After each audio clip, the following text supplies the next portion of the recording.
So if you watched my last video where I reviewed the Seiko STBR021, you probably remember me saying that the Moonswatch wasn't worth it given the materials and the price. And while I still believe that, I still want to buy a Moonswatch because I want to give it a fair chance and I want to review the watch. And so over the past few months, I visited every Moonswatch boutique in Canada and I visited Swatch stores for over a dozen times now.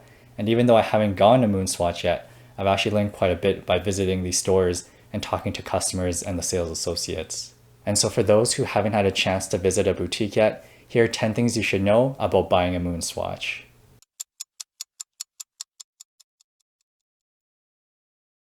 So starting off with number 1, you should know that people will still line up at opening for a Moonswatch. And this applies for the Toronto, the Montreal, and the Burnaby location. Whenever I was there around 9:50 a.m., so about 10 minutes before opening, there was at least one person there waiting as well.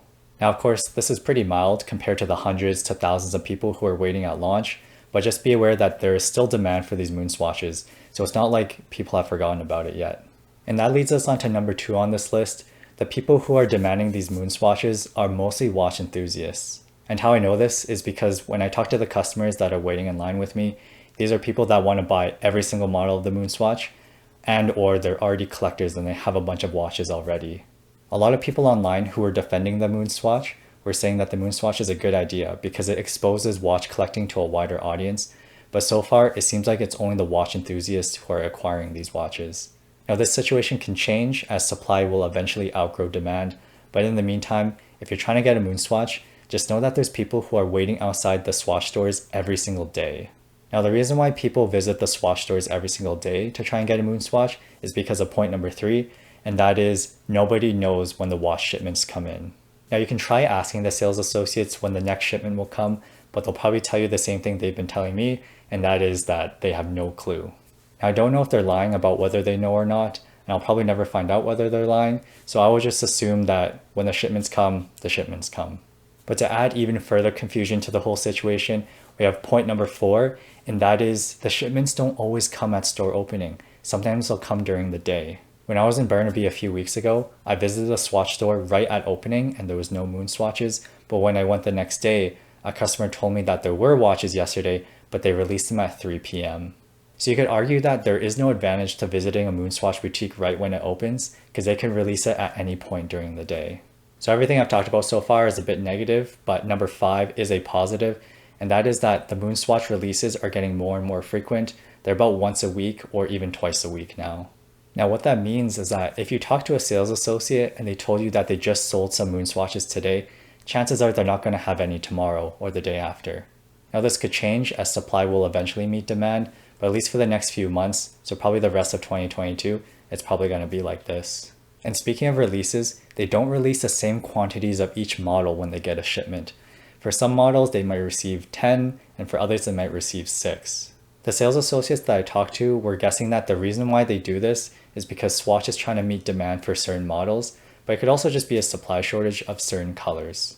Now the exception to this rule is the Neptune model, because even though there is demand for the Neptune model, they're currently not releasing any more. And this stems from a controversy that the battery cover in the Neptune model leaks a bit of color onto your skin, and even though Swatch said that this is non-toxic, they're working on a solution to make sure it doesn't leak color anymore.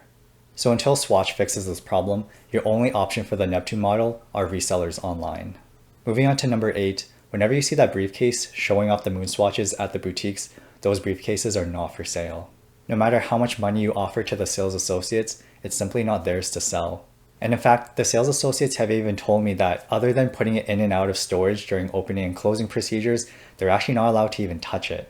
So unless you're planning on breaking into a Swatch boutique and stealing it, you're not going to get your hands on the suitcase. And speaking of sales associates, moving on to number 9, the sales associates at Swatch are really tired of us. If you end up visiting a Moonswatch boutique and you find that the sales associates seem tired or irritated, it's because you gotta understand that they've been answering the same questions over and over again for the past 3 months now. Probably half their job now is just turning customers away and telling them to come back tomorrow, only for the customer to get more and more frustrated. So if you are talking to a Swatch sales associate and it seems like they're acting a little bit rude, maybe just cut them just a little bit of slack. And finally, to close us off with number 10, just know that more Swatch boutiques are going to be carrying the Moonswatch. If you visit the Swatch website, you'll find that they're expanding the number of stores that carry the model, including here in Canada. Now Ottawa's gonna hold it too. Which doesn't really help me at all because I live in Edmonton, but hopefully eventually they'll expand it to Alberta as well. So anyways, those are the 10 things you should know about buying a Moonswatch, especially here in Canada. I hope I was able to answer some questions you might have had. And remember that it's really not worth paying 30, 40, or 50% above the retail price for these watches, because really I don't think they're worth that much. All you gotta do is be patient, and I promise you, you'll eventually get one. At least that's what I tell myself. So thank you so much for watching this video. I hope you enjoyed it. Subscribe for more videos, and as always, I will see you guys next time.